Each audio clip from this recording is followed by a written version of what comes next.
तो जी हाँ दोस्तों, फिर से आपका स्वागत है अपनी अथर्व क्लासेस में। आपके शहर में पहली बार दमदार क्लासेस अथर्व क्लासेस के साथ। ठीक है, देखिए भाई, लास्ट क्लास तक हम बात कर चुके थे एक्सरसाइज 3.2 के कुछ एग्जाम्पल्स की, और आज हम बात करने जा रहे हैं एक्सरसाइज 3.2 के कुछ क्वेश्चंस की। तो शुरुआत करते हैं हम क्लास 11th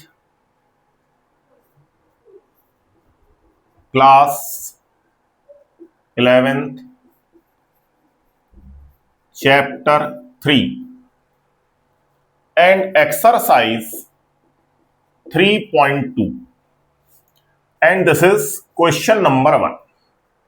ठीक है भाई, चलिए भाई,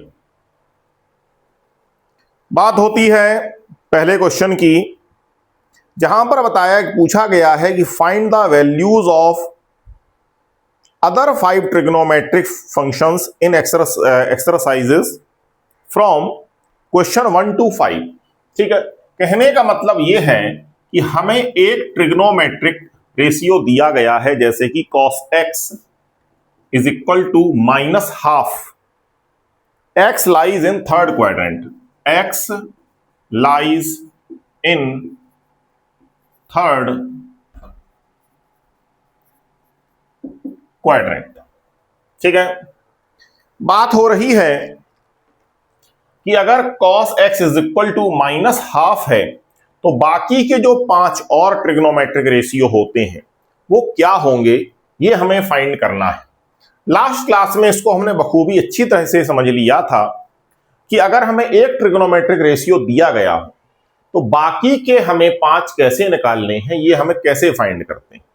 ठीक है, जैसे कि यहां पर हम एक क्वेश्चन, एक जो है ट्रिग्नोमेट्रिक इक्वेशन लिखते हैं, sine square X plus cos square x is equal to 1। ठीक है, साइन स्क्वायर एक्स प्लस, यहां पर हम क्या करेंगे, इस कॉस एक्स की वैल्यू को पुट कर देंगे और इज इक्वल टू 1 लिख देंगे।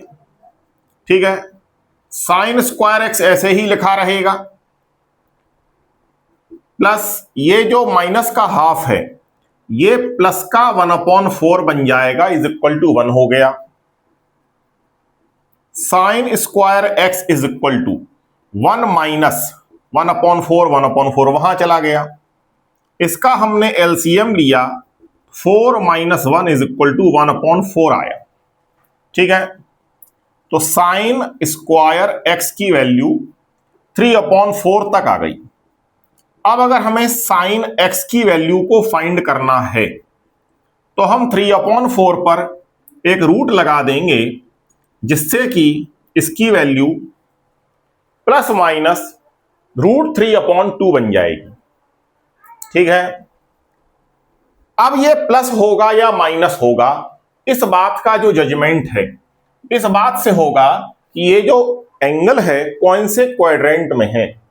और जहां तक कि हम जानते हैं कि थर्ड क्वाड्रेंट में केवल tan और cot, केवल 2 ही ट्रिग्नोमेट्रिक रेशियो ऐसे होते हैं जो पॉजिटिव होते हैं और बाकी सभी नेगेटिव होते हैं। इसलिए हम कह पाएंगे जो sin x की वैल्यू है वो नेगेटिव ही होगी, वो पॉजिटिव नहीं हो सकती है। इसलिए sin x is equal to -√3/2 बन गया।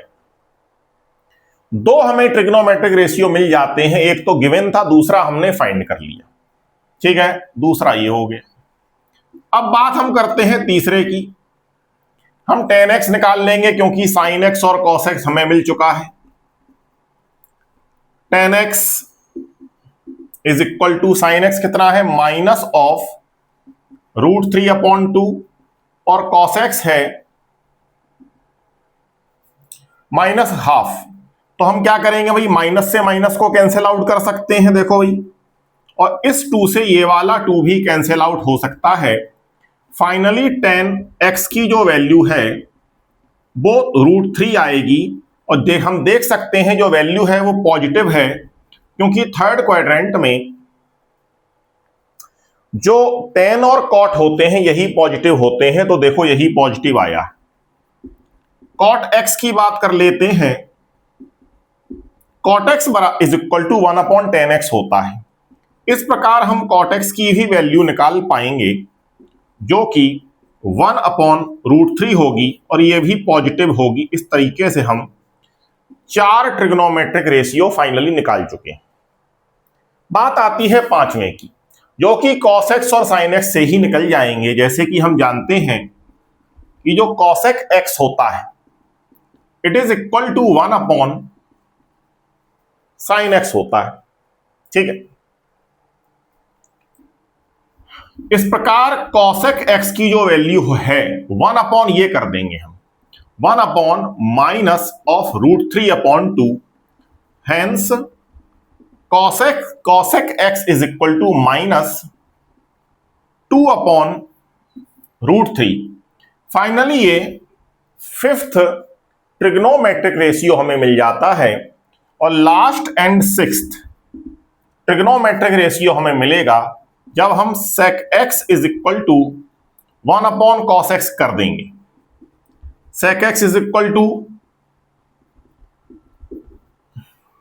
1/-½ करने पर -2 वैल्यू हमें मिल जाती है, तो ये -2 ही ऊपर आएगा और 1 का कुछ नहीं होगा। ठीक है, hence sec x is equal to -2 value हमें यहां पर फाइंड आउट हो जाती है और हमारे जो 6 के 6 ट्रिग्नोमेट्रिक रेशियो होते हैं वो फाइनली इस तरीके से हमें मिल जाते हैं।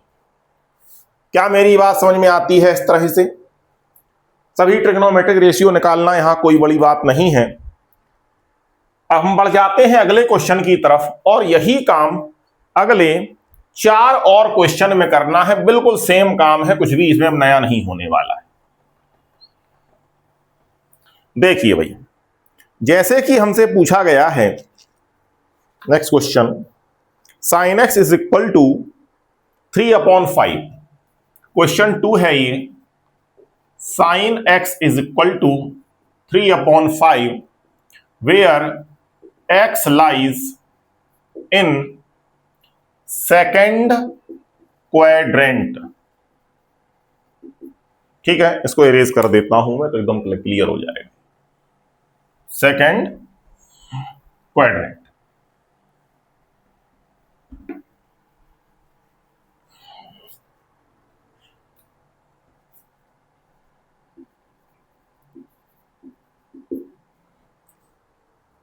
ठीक है भाई। sin x है हमारे पास तो cos x निकालना थोड़ा सा आसान हो जाएगा हमारे लिए इस वाली इक्वेशन को लिखने से। sin x की वैल्यू हम यहां पुट कर देंगे 3/5 का whole square plus cos square x is equal to 1।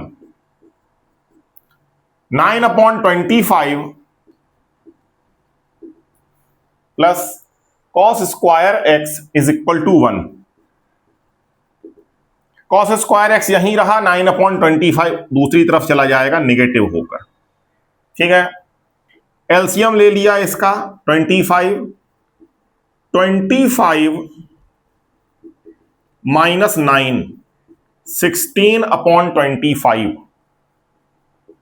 हो गया। और cos स्क्वायर x अगर 16/25 है तो cos x जो है कितना होगा? देखो cos स्क्वायर हटा दिया है, केवल cos है, cos x है ही। 16 का रूट होगा 5, 25 का रूट होगा 5 और ये प्लस माइनस का होगा। ये डिसाइड करना है कि ये प्लस है या नेगेटिव, ये सेकंड क्वाड्रेंट से डिसाइड होगा। सेकंड क्वाड्रेंट में जो cos की वैल्यू होती है वो नेगेटिव ही होती है। इस तरीके से cos will be equal to -4/5। ये हमारा दूसरा ट्रिग्नोमेट्रिक रेशियो होगा। ये तो पहला दिया ही था। ठीक है, फिर वही काम करेंगे।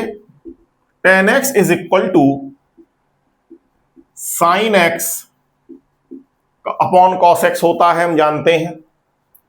और ये वैल्यूज को पुट करके हम 10x की वैल्यू को फाइंड कर सकते हैं। 3/5 और माइनस का 4/5। ठीक, माइनस तो रहेगा क्योंकि एक ही माइनस है, वो तो कैंसिल आउट नहीं होने वाला। 5 से 5 कैंसिल किया तो 3/4 माइनस का, ये हमारा 10x की वैल्यू आ गई।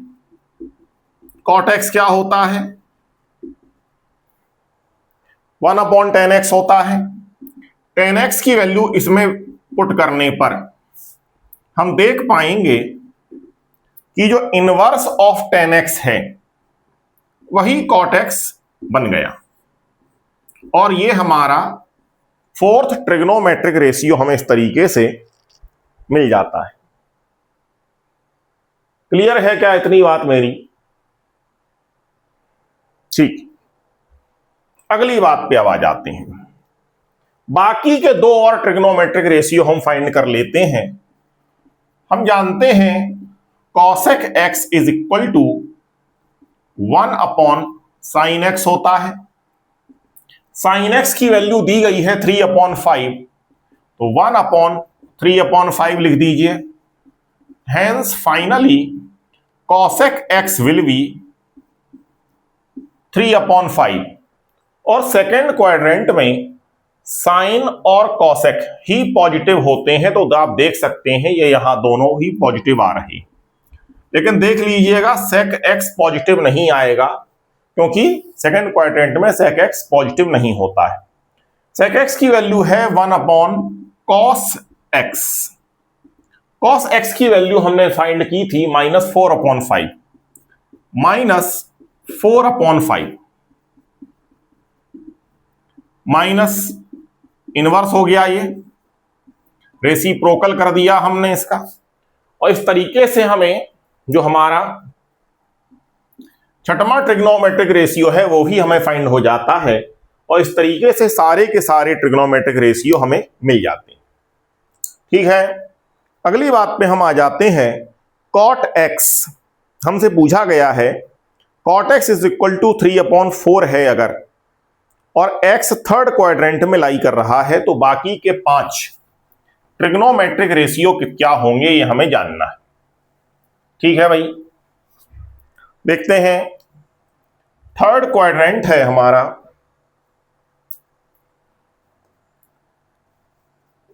cot x is equal to 3/4 where x lies in third quadrant। ठीक, cot x अगर दिया गया है तो tan x को निकाल पाना कोई बड़ी टेढ़ी खीर नहीं है। cot x की वैल्यू हम यहां पुट कर देंगे, 1/cot x will be equal to 4/3।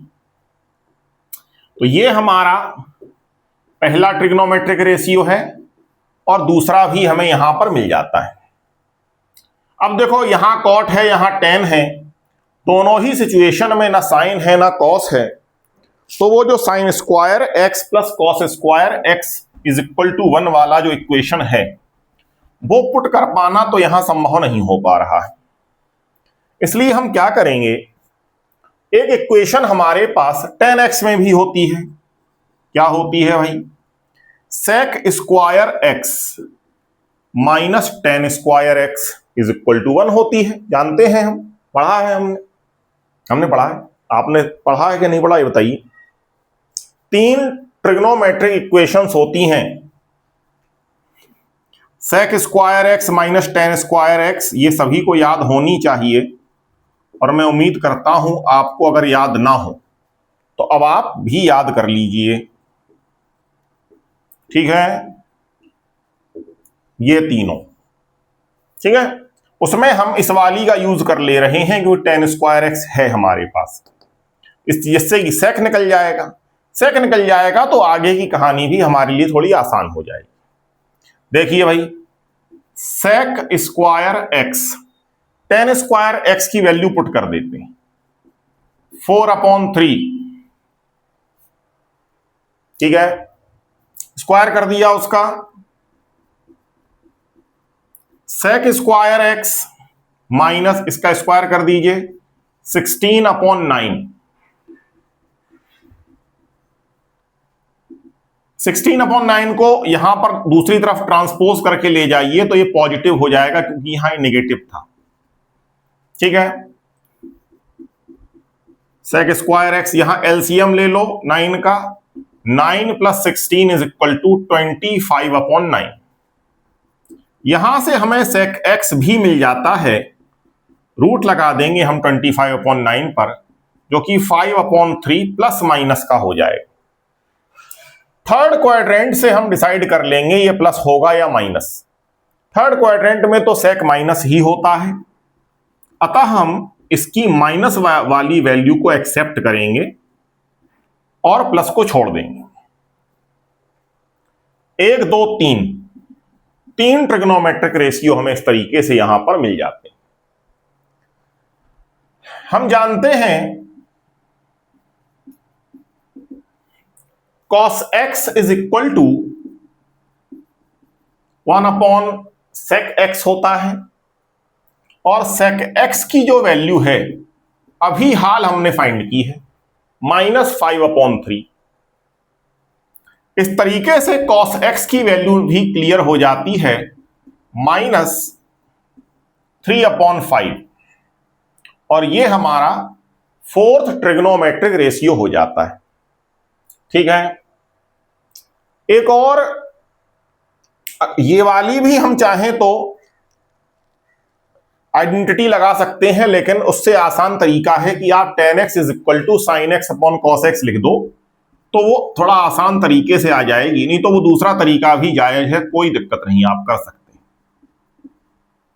देखिए भाई, tan x की वैल्यू है हमारे पास 4/3, और sin x की वैल्यू है ही नहीं हमारे पास, तो sin x को sin x लिख देंगे। cos x की है लेकिन -3/5, हम क्या करें, क्रॉस मल्टीप्लाई कर देंगे इसका और इसका, जिससे कि sin x की वैल्यू हमें यहां पर मिल जाएगी 4/3 इंटू माइनस का 3/5। 3 से 3 कैंसिल आउट हो गया, = माइनस तो रहेगा क्योंकि एक ही माइनस है, -4/5। इसलिए जो है sin x = -4/5 वैल्यू हो गई हमारी। और cosec x आप जानते हैं साइन का इनवर्स होता है, इसलिए ये भी हमें यहां पर फाइंड आउट हो जाती है -5/4। तो ये पांचवी ट्रिग्नोमेट्रिक रेशियो है, सिक्स्थ है। इस तरीके से सारे ही ट्रिगोनोमेट्रिक रेशियो हमें मिल जाते हैं। अगर किसी को कुछ ये कंफ्यूजन है कि ये कैसे आ गया, तो ऐसे कर लो, कोई दिक्कत नहीं, कि cosec x बराबर 1/sin x होता है, cosec x = इसे लिख दो -4/5। तो cosec x = ये 5 ऊपर चला जाएगा, बस -5/4 वही आया ना।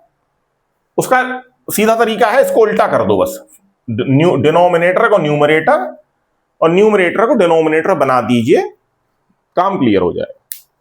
माइनस माइनस ही रहेगा, वो कहीं नहीं जाता है, उसको मिडल वैल्यू में माना जाता है, भले वो ऊपर हो भले वो नीचे हो, कहीं भी हो, उसको पूरी फ्रैक्शन का ही साइन माना जाता है।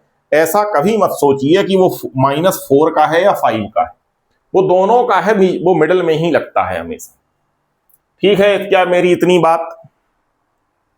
इस तरीके से हम 3 क्वेश्चन तक कर ले गए, और आगे की कहानी भी अब आपके कंधों पे जो है दारोमदार है, इसको आगे आप लोग निपटाइए मेरी सहायता से, ठीक है। कैसे, देखो भाई, कर लेते हैं, कोई बात नहीं। फोर्थ क्वेश्चन है हमारा, sec x = 13/5 फोर्थ क्वेश्चन है हमारा sec x is equal to 13/5 and x lies in fourth quadrant। ठीक, फोर्थ क्वाड्रेंट में है तो कॉस और सेक ही पॉजिटिव होने वाले हैं, बाकी सब नेगेटिव होने वाले हैं, इतनी बात हमें पता है। सेक का फॉर्मूला हम जानते हैं कि कॉस, पहले तो कॉस निकाल लेते हैं इससे। Cos x is equal to 1/sec x, तो 1/13/5 हो गया। Cos x is equal to 5/13, ये पहला ट्रिग्नोमेट्रिक रेशियो हमें मिला और ये दूसरा मिल गया। चलिए, चाहे तो हम इससे ये वाला भी फॉर्मूला लगा सकते हैं। पहले सेक वाला लगाते तो सेक, अब कॉस मिल गया तो जरूरत ही नहीं उसकी लगाने की। कोशिश किया करें ट्रिग्नोमेट्री के जो क्वेश्चन सॉल्व करते समय कि ज्यादातर जो काम है आपका साइन और कॉस से ही निपट जाए, क्योंकि इसके फॉर्मूले ज्यादा होते हैं और इसकी कैलकुलेशन थोड़ी सी कंपैरेटिवली आसान तो नहीं होती, ये नहीं कहूंगा कि आसान होती है, होती तो सभी की एक जैसी है, लेकिन ये इससे हम थोड़े ज्यादा फैमिलियर होते हैं तो इसलिए इसको इजीली कर लेते हैं, बस ये फर्क हो जाता है। ठीक, ये 25/169 दूसरी तरफ गया, -25/169, एलसीएम लिया हमने, ऐसे कर लो, यहीं कर लेते हैं। साइन स्क्वायर एक्स 169 एलसीएम आया, 169 माइनस 25, 169 से 25 चला गया तो 144/169। ये सारे जो स्क्वायर्स होते हैं इनको याद कर लीजिए 25 तक।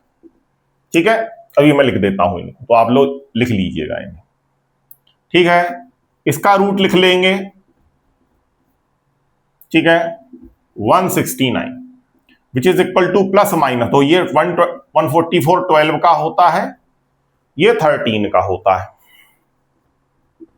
ठीक, तो साइन एक्स, अच्छा हमें क्या पता है कि फोर्थ क्वाड्रेंट है तो साइन फोर्थ में नेगेटिव ही होता है, तो आप केवल यहां पर नेगेटिव ही वैल्यू ले लो।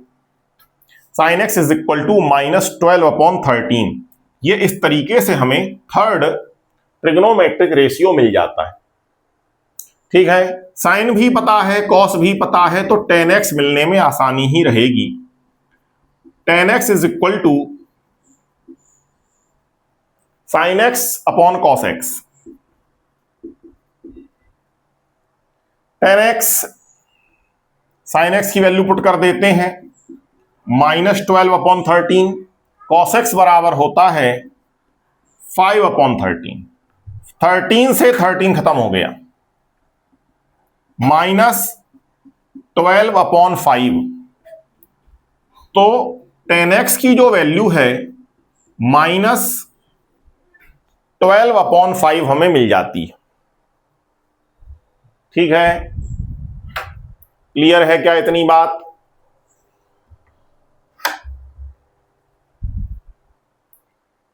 बहुत बढ़िया, वेरी नाइस। tan x का इनवर्स जो होता है वही cot x होता है, -5/12 जो है cot x हो गया। एक और ट्रिग्नोमेट्रिक रेशियो बच गया है, कौन सा बच गया देखिए, tan cot हो गया, साइन cosec नहीं हुआ, तो cosec x is equal to 1/sin x होता है। cosec x is equal to sin x -12/13 हुआ है, -12/13। इस तरीके से cosec x is equal to -13/12। हमारा ये सिक्स्थ ट्रिग्नोमेट्रिक रेशियो इस तरीके से हमें मिल जाता है और हमारा काम यहां खत्म हो जाता है। ठीक है, इस तरीके से लगातार हम लोगों ने 4 क्वेश्चन कर लिए। एक और क्वेश्चन है इसमें, तो लगे हाथ इसको भी खत्म ही कर देंगे और इस एक्सरसाइज को पूरी तरह से नस्ता नाबूद कर दिया जाएगा। देखिए सर, आगे बढ़ते हैं हम अगले क्वेश्चन की तरफ।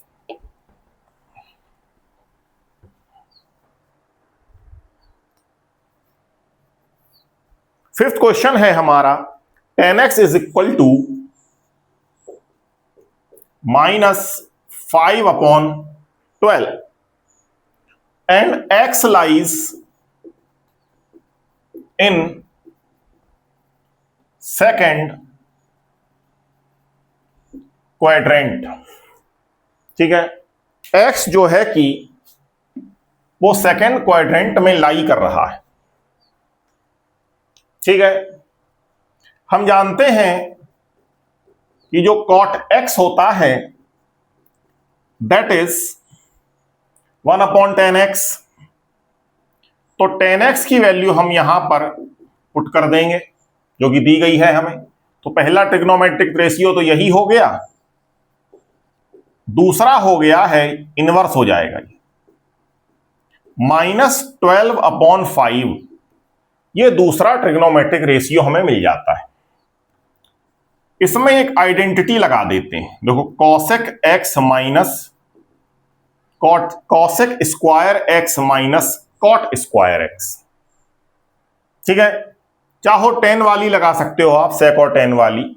एक हमने ये वाली लगा के देख ली, किसी से भी कर सकते हैं। आंसर अल्टीमेटली वही आना चाहिए और वही आएगा अगर आपका क्वेश्चन सही है। आंसर वेरी नहीं करने वाला है। आंसर वेरी किया मतलब आपने सॉल्यूशन ही गलत किया है। ठीक है, माइनस कॉट की वैल्यू क्या है भाई, -12/5 है, स्क्वायर है is equal to 1। Cosec square x minus, ये तो प्लस हो जाएगा और स्क्वायर हो जाएगा 144/25। फिर से कॉसेक स्क्वायर एक्स, ये उस तरफ चला गया ट्रांसपोज होकर तो प्लस का बन गया 144/25। एलसीएम ले लिया इसका 25, तो ये 25 प्लस 144 क्या हुआ ये,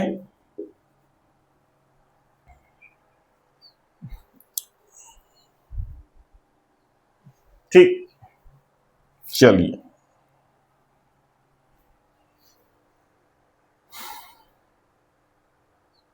बस आगे की रास्ता बिल्कुल क्लियर है हमारी।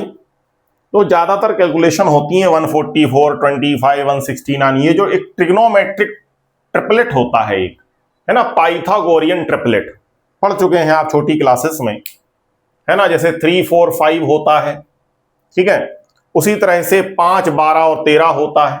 कुछ ट्रिग्नोमेट्रिक पाइथागोरियन ट्रिपलेट होते हैं, कैलकुलेशन लगभग उसी में चल रही होती है ये ट्रिग्नोमेट्री वाले सारे ही क्वेश्चंस के अंदर।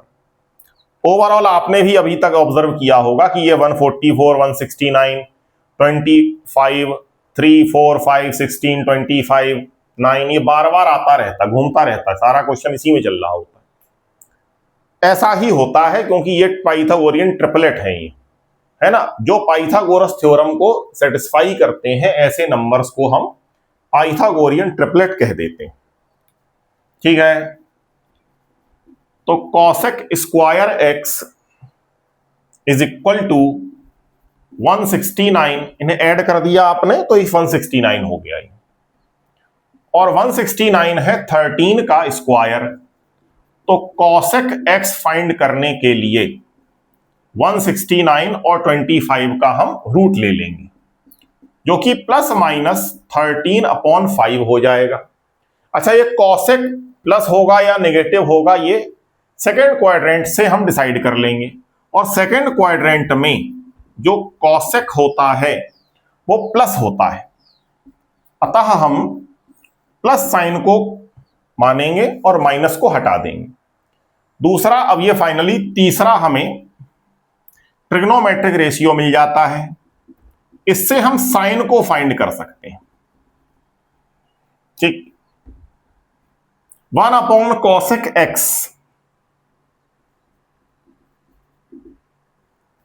साइन x बराबर 1/13/5, तो 5/13 हो गया, इसलिए हमें साइन x बराबर इक्वल टू 5/13 मिल जाता है, जो कि पॉजिटिव है, देख सकते हैं आप। tan cot कॉसेक और साइन हमें मिल जाते हैं, सेक और कॉस अभी तक नहीं मिले हैं हमें। कोई बात नहीं, हम ये tan x वाला फॉर्मूला लगाकर चाहें तो सेक भी फाइंड कर सकते हैं, नहीं तो मुझे ये तरीका थोड़ा सा आसान और कंफर्टेबल लगता है, तो इसको मैं यूज कर लेता हूं।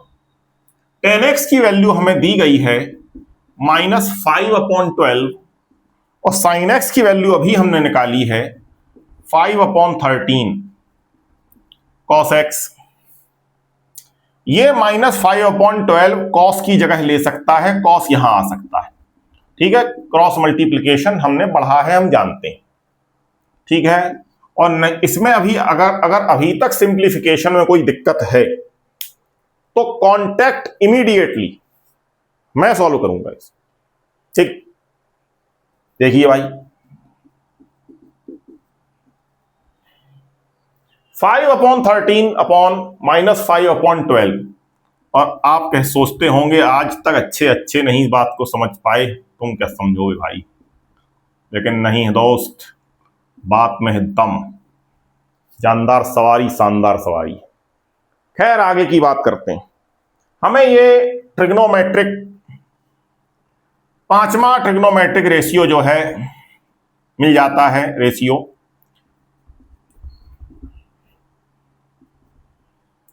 sec x is equal to 1/cos x, और cos x की वैल्यू अभी हमें फाइंड हुई है 1/-12/13। Finally sec x will be found -13/12। और इस तरीके से हम सभी ट्रिग्नोमेट्रिक रेशियो को फाइंड कर लेते हैं। क्लियर है क्या मेरी बात? ठीक, चलिए भाई अगली बात पे आ जाते हैं। 2-4 छोटे छोटे सरल क्वेश्चंस रह गए हैं, उनको भी इसी लेक्चर में कंप्लीट कर देते हैं, जिससे कि वो दूसरे तीसरे पार्ट का चक्कर ना रहे। समझ लेते हैं। देखो ये बात, 6th क्वेश्चन है, साइन 765। देखो भाई, ये जो एंगल होते हैं जनरली आप कोशिश किया करो, 3 अगर बहुत बड़े नंबर हैं तो 360 के किसी मल्टीपल के करीब पड़ रहे हैं क्या, ऐसी हम कोशिश किया करें। हम जानते हैं कि 360 का डबल 720 होता है ना, अतः हम इसको 720 + 45 डिग्री भी लिख सकते हैं। ठीक है, मैंने आपसे कई बार कहा कि 7 जो 360 का कोई भी मल्टीपल है उसको एस 360 + थीटा या -थीटा ही आप ट्रीट करते हैं। ठीक है, इसकी जो वैल्यू होगी आप 2 पाई या 360 की तरह ही आप ट्रीट करिए इसे। 360 + थीटा फर्स्ट क्वाड्रेंट में आता है, अगर आपने कुछ फॉर्मूले पढ़े हो या फिर मेरा दूसरा वाला पार्ट वीडियो देख लीजिए, उसमें बताया है मैंने अच्छी तरह से। ये फर्स्ट क्वाड्रेंट का एंगल होगा और 360 होने पर ट्रिग्नोमेट्रिक रेशियो को नहीं छेड़ा जाता है, वो साइन है तो साइन ही रहेगा, और फर्स्ट क्वाड्रेंट में साइन या सभी ट्रिग्नोमेट्रिक रेशियो पॉजिटिव ही रहते हैं और थीटा का थीटा रहेगा। इस प्रकार हम कह पाएंगे कि जो साइन 720 प्लस 45 है वो साइन 45 के ही इक्वल होगा। अतः जो कि हमें आंसर मिलेगा हमारा 1/√2, ये हमारा फाइनल आंसर होगा। ठीक है। 7th क्वेश्चन है हमारा कॉसेक -1410 डिग्री, कॉसेक -1410 डिग्री। देखिए भाई, हम ये बात जानते हैं कि जो केवल कॉस और सेक के माइनस थीटा ही पॉजिटिव होते हैं, बाकी सबके नेगेटिव हो जाते हैं। Cosec minus theta is equal to minus cosec theta होता है। अतः इस वाली बात को हम लिख पाएंगे माइनस कॉसेक 1410 डिग्री। ठीक है। जो बात मैंने बताई कि 360 के मल्टीपल तलाशा करो गिवन एंगल के आसपास। देखो 720 डबल होता है और इसका 4 गुना अगर देखोगे आप तो 1440 या 72 दूनी 144 होता है, ऐसे समझ लो, कैसे भी समझ लो बात को, बस पहुंच जाओ यहां इस एंगल के करीब करीब। तो माइनस कॉसेक 1440 माइनस 30 अगर कर दोगे तो 1410 ही होगा ये, और कुछ नहीं होगा।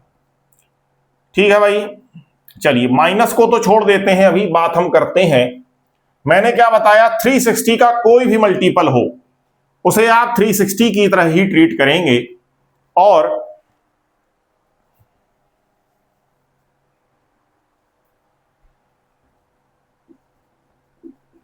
कॉसेक 360 माइनस थीटा, ठीक है, माइनस है ना, तो 1440 को एस 360 ट्रीट कर रहे हैं। और कॉसेक 360 माइनस थीटा में मैंने बताया कि देखो 360 होने पर ट्रिग्नोमेट्रिक रेशियो में कोई भी फर्क नहीं पड़ता है, तो कॉसेक ही रहेगा। अच्छा, ये कौन से क्वाड्रेंट में आएगा 360 माइनस थीटा? ये 4th क्वाड्रेंट हो जाएगा दोस्तों। देखिए भाई, 360 कहां माना जाता है? यहां माना जाता है, जहां 0 है वहीं 360 होता है, कंप्लीट होकर वहीं आके पहुंच जाता है। और माइनस थीटा किया तो फाइनली ये 4th क्वाड्रेंट में ही आ जाएगा। 4th क्वाड्रेंट में कॉसेक नेगेटिव होता है, अतः यहां पर नेगेटिव साइन लग जाएगा, माइनस कॉसेक थीटा, इसकी वैल्यू ये बनेगी। अतः ये जो बाहर वाला माइनस है इसको तो रहने दो, इससे अभी हमारा कोई मतलब नहीं है, हम इसको सॉल्व कर रहे हैं खाली। तो इसमें सॉल्व करने पर माइनस कॉसेक थीटा क्या था? 30 है। ठीक है, माइनस माइनस प्लस हो गया, और कॉसेक 30 जो होता है साइन 30 का इनवर्स कर दो, साइन 30 1/2 होता है, तो इसकी वैल्यू केवल 2 आ जाएगी, बस, वो भी प्लस का 2, क्योंकि माइनस माइनस कैंसिल आउट हो चुके हैं। ठीक है मेरी बात। 7th क्वेश्चन हो जाता है इस तरीके से हमारा। बात करते हैं 8th क्वेश्चन की। अभी तक न्यूमेरिकल एंगल में बात हो रही थी, अब पाई में बात होगी। पाई की भी अपनी एक तरकीब है, मैं आपको बता देता हूं, जो कि बड़ी आसान है। देखो 10 3 का कोई मल्टीपल 19 के करीब करीब देखो, या थोड़ा ज्यादा या थोड़ा कम, 18 देख पाएंगे हम आसानी से। कितनी बार में 18 आता है? 3 से कितना मल्टीप्लाई किया कि 18 आया? 6 को किया। ठीक है, 3 6 या 18 होता है, तो उतने ही पाई लिख दो इसको, और जितना 18 में रह गया था उतने पाई को अपॉन ये करके ऐड कर दो। इसको ऐड करोगे आप, ये 19 पाई अपॉन 3 ही आए, कुछ और नहीं लिख दिया मैंने। जैसे कि 1410 को मैंने ये 1440 माइनस 30 लिखा था, बस वही सेम काम हुआ है, कुछ नया नहीं हुआ है। 19 पाई अपॉन 3 को इस तरह से लिखा जा सकता है। नहीं आ रहा समझ में तो आप एलसीएम ले लो, है ना। 6 पाई को यहां 3 से मल्टीप्लाई किया तो 18 पाई प्लस पाई बराबर 19 पाई अपॉन 3 ही आएगा, कुछ नया नहीं आ जाएगा।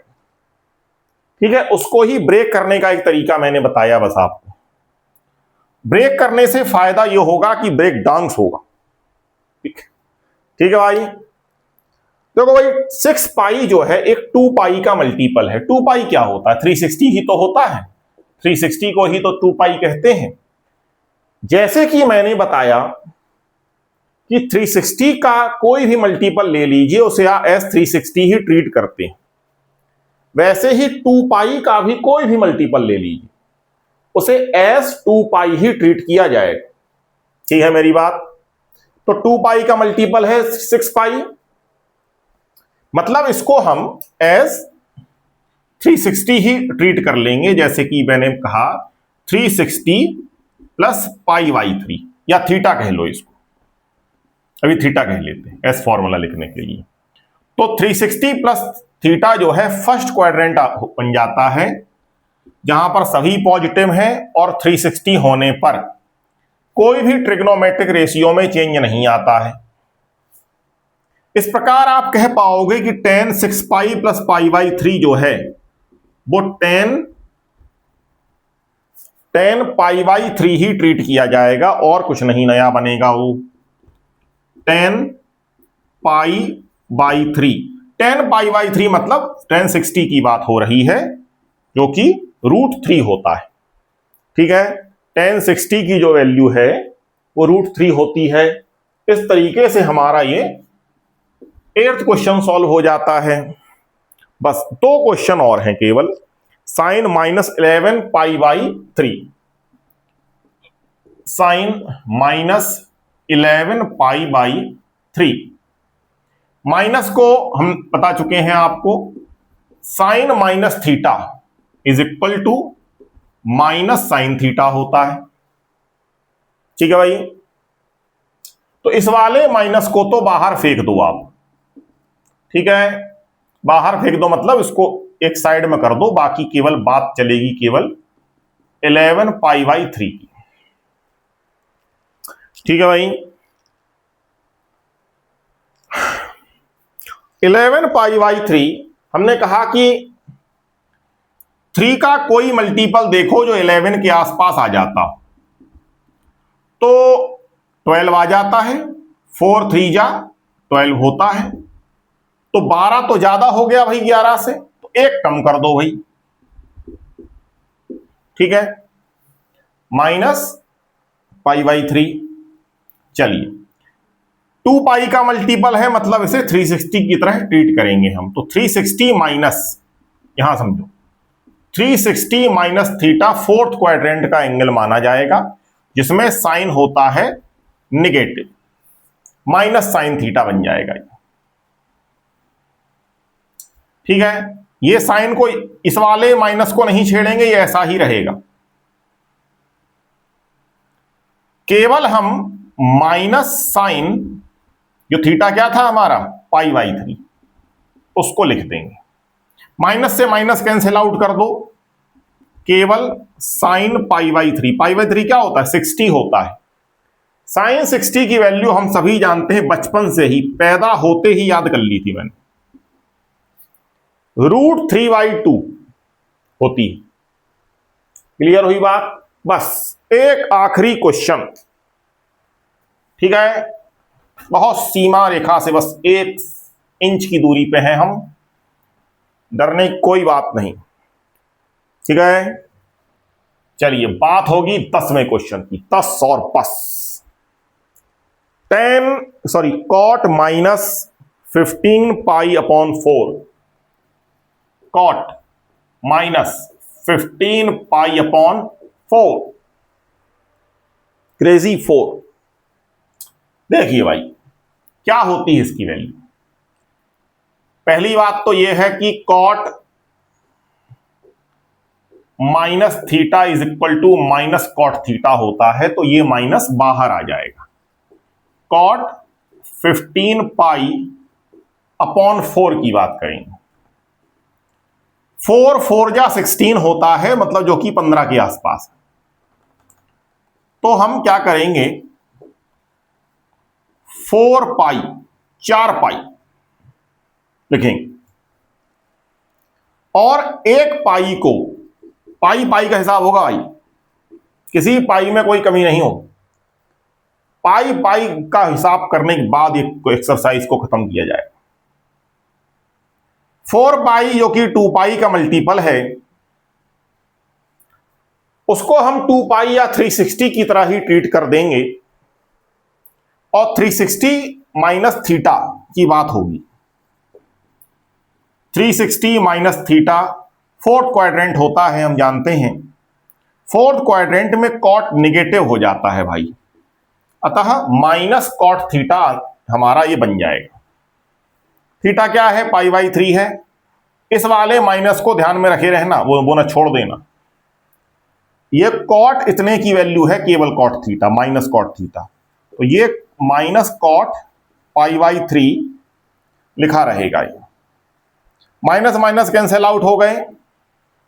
कॉट π/3, कॉट π/3 का मतलब है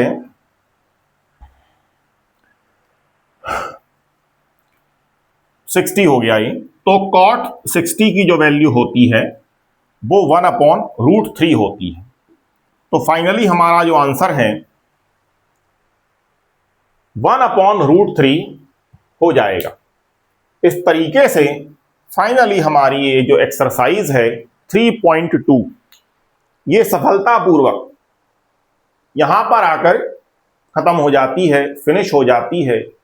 और अगली एक्सरसाइज में उसके जो फॉर्मूले एंड ऑल हैं वो हम पिछली क्लास में समझ चुके हैं, cos a + v sin a + v and all.